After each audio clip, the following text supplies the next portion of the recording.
Welcome to our almost monthly uranium report at myfinancesteacher.org. The first part of this report is public, but you have to check the rest of the valuable information that we provide to the members at myfinancesteacher.org. In my previous uranium report, I discussed the technicals as well as fundamentals. Today, let's focus on the fundamentals. Understanding the fundamentals helps to prepare for a longer-term outlook. After all, markets transfer wealth from impatient to the patient investors. And I think you will need some patience, as contracted purchases for 2023, for example, are still larger than those for 2022. It's only from 2024 onwards when the nuclear utilities will really start running out of their inventories.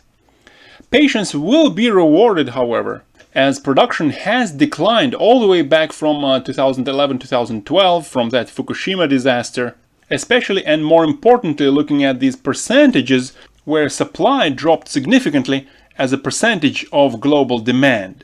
Hence, a price appreciation much stronger than in late 2021 and early 2022 will surely take place eventually.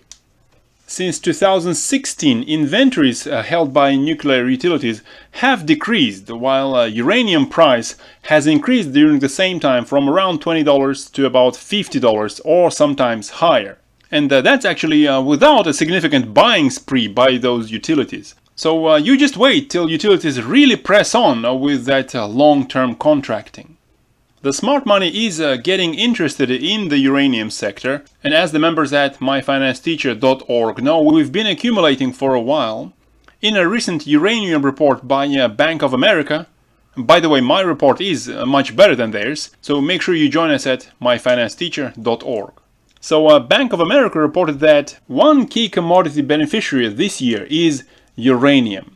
A nuclear power renaissance is brought by the push for energy independence, the push for lower carbon emissions, and the push for alternatives to Russian energy.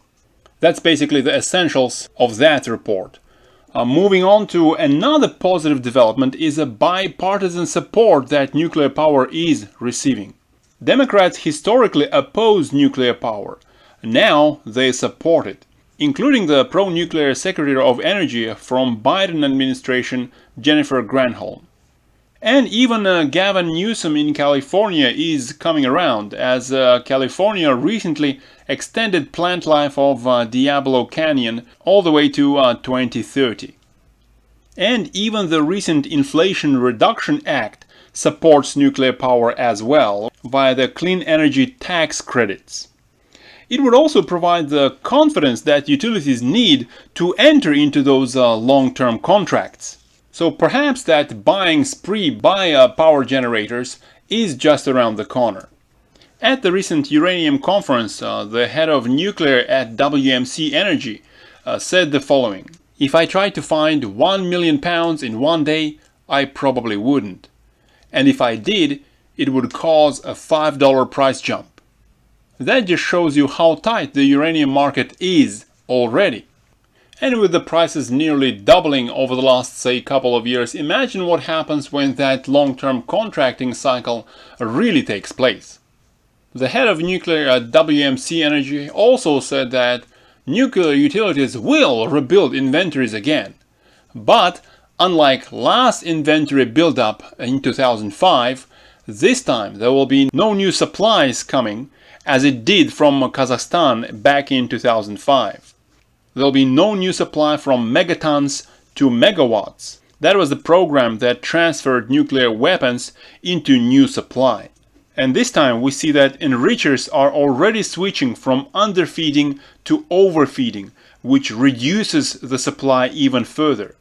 For a more detailed explanation of conversion and enrichment, as well as demand and supply implications, see my May 2022 uranium report at myfinancesteacher.org. And unlike in 2005, we now have extra demand coming from financial funds, such as the Sprott Physical Uranium Trust, Yellowcake, ANU, and others.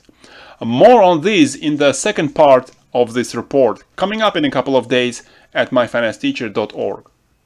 Looking at uranium purchases, we see that previous inventory buildup between 2005 and 2010 was followed by a drop in purchases after the Fukushima disaster in 2011.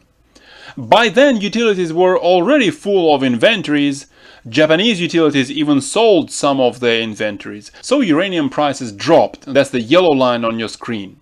Since 2011-2012, inventories that nuclear power generators are holding have been declining, and a new inventory buildup will start soon. And then the recent price rise from $20 to that $50 will seem like child's play. And again, for more detailed and valuable information, check the second part at myfinancesteacher.org in a couple of days.